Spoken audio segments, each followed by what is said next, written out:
Bhojpuri industry की खूबसूरत अदाकारा काजल राघवानी फिल्मों से हुई दूर, कर रही है फिलहाल वो पहाड़े और खूबसूरत वादियों में मज़े। जी हाँ दोस्तों, काजल राघवानी अपनी फिल्मी दुनिया से थोड़ी बहुत दूर होकर अपने आप को टाइम दे रही हैं और उसकी खूबसूरत सी तस्वीरें और वीडियो इंस्टा और फेसबुक अकाउंट पे साझा कर रही हैं।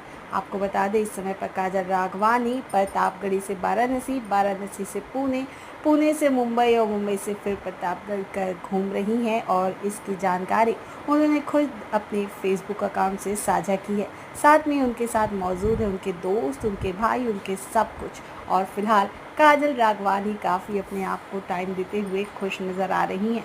कल आपको बता दें, फिलहाल काजल अपकमिंग फिल्म को लेकर भी कुछ टाइम पहले काफ़ी तैयारियां कर रही थी। वह आपको बता दें दोस्तों, ऐसी खबरों को जानने के लिए अभी हमारे चैनल को सब्सक्राइब कीजिए।